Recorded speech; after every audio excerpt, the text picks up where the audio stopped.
สบายดีเนาะวันนี้ข้าพเจ้ามอนจะมาแนะนำวิธีการสร้างฟอร์มจับเวลาอยู่ในโปรแกรม Visual Studio เนาะซึ่ง Visual Studio ตัวนี้นี่สำหรับเด็ก IT ส่วนใหญ่อาจจะรู้จักหลายเนาะอาจจะเป็นวงกว้างสำหรับเด็ก IT เนาะซึ่งวันนี้ข้าพเจ้าจะมารีวิวเกี่ยวกับโค้ดเนาะที่เราจะสร้าง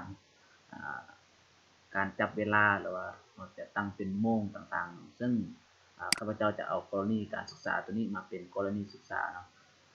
ตัวอย่างว่าข้าพเจ้าสร้างฟอร์มตัวนี้ขึ้นมาอันจะมีทั้งเลเวล1เลเวล2เลเวล3เนาะสำหรับเลเวล1ก็คือโมงเนาะตั้งเป็นชั่วโมงตัวนี้แล้วตัวนี้จะตั้งเป็นนาทีเนาะตัวนี้อาจจะตั้งเป็นวินาทีแล้วตัวนี้เขาจะมีปุ่ม start stop ในกรณีที่ว่าเขาคลิก start ให้มันเดินหรือว่าให้มัน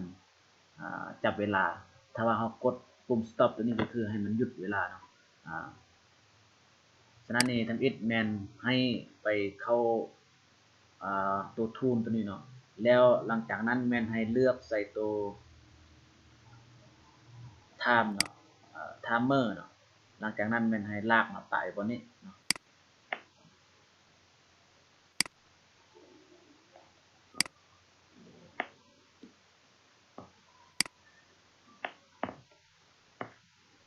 ยังอะไรครับ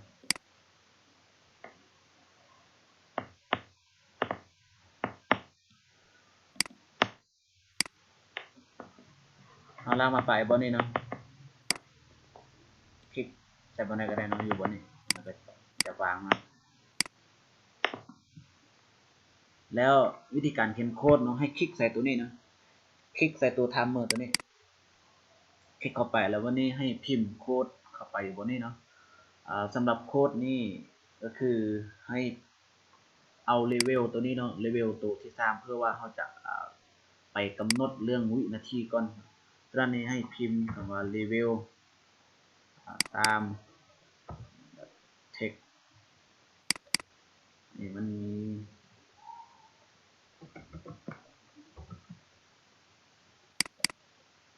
บัตรกับ3text เนาะแล้วให้มันเท่ากับให้มันบวกเนาะให้มันมีเพิ่มค่า1เข้าไปแล้วเลเวล3แล้วถ้าว่าเนาะถ้าว่าเลเวล3ตัวนี้มีค่าเท่ากับ0มีค่าเท่ากับ60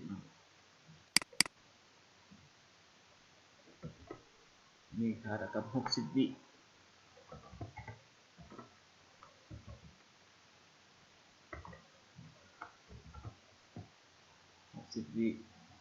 ให้เลเวล2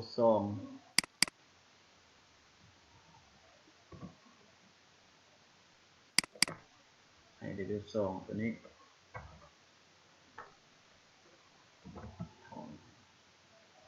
เลเวล2ตัวนี้เพิ่มหรือว่าบวกเนาะบวกนาทีเพราะว่าเขาเว้าเมื่อกี้นี้เลเวล2ตัวนี้ต้องเป็นนาที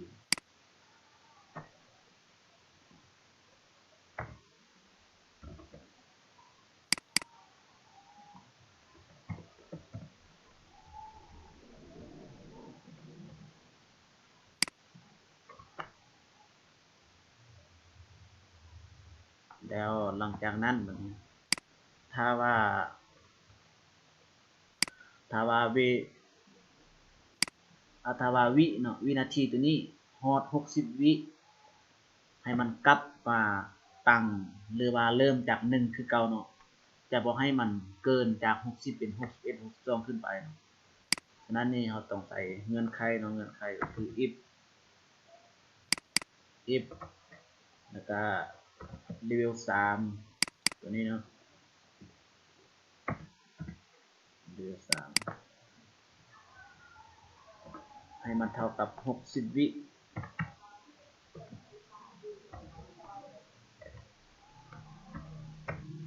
หลังจากนั้นแม่น ให้เลเวล3ตัวนี้เริ่มจาก0เนาะ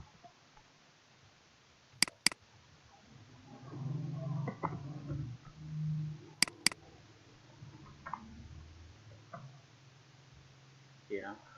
แล้วหลังจากนั้นแม่นให้มาเขียนใส่ฟอร์มโหลดตัวนี้เนาะใส่ฟอร์มโหลดตัวนี้เนาะให้คลิกเข้าไปเขียนโค้ดใส่ฟอร์มโหลดให้พิมพ์คำว่าเลเวล1เนาะเลเวล1เท็ก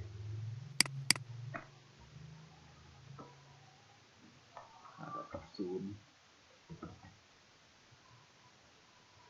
แล้วก็ copy แล้วก็ enter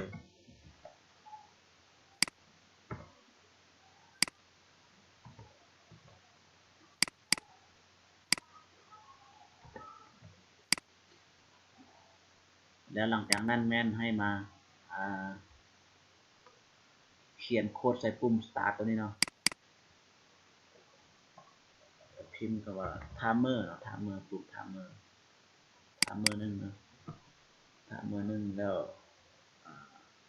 stop start เนาะ start แล้วเอามาเบิ่งตัวที่2นี่ตัว stop เนาะเอา copy ตัวนี้มา copy มาวางบนนี้เนาะแล้วเปลี่ยนจาก start เป็น stop แล้วหลังจากนั้นแม่นให้มาเขียนใส่โค้ด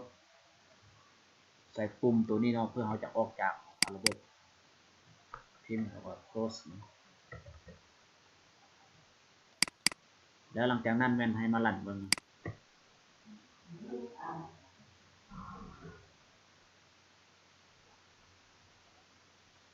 เอาลองมาstart เบิ่งเนาะตัวนี้นี่มันจะจับเวลาไว้เนาะถ้าว่ามันไวโพดนี่เราก็สามารถไปกำหนดตัวนี้ได้เราจะตั้งตัวนี้เป็น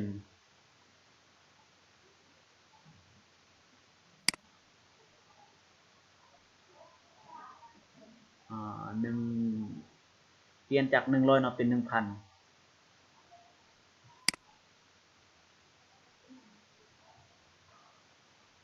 อยู่ใส่แล้ว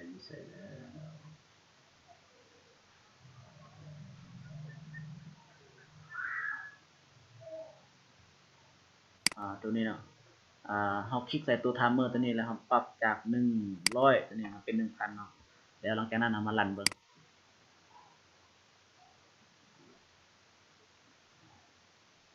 แล้วกดปุ่มstart เนาะ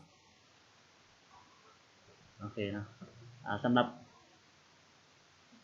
โค้ดเนาะก็มีแต่เท่านี้เนาะเดี๋ยวเรามาลองกด stop เบิ่งมันจะหยุดบ่โอเคเนาะเวลากด stop ตัวนี้มันอาจจะหยุดเนาะ start มันจะเริ่มแล้วถ้าออกจากระบบเนี่ยกด close มันก็ปิดโปรแกรมเนาะสำหรับคลิปเนาะนี่ก็หมดเนาะถ้าว่าผู้ใดที่มักก็สามารถกดไลค์กดแชร์ให้ข้าพเจ้าเนาะเพื่อเป็นกำลังใจในคลิปต่อไปขอบใจ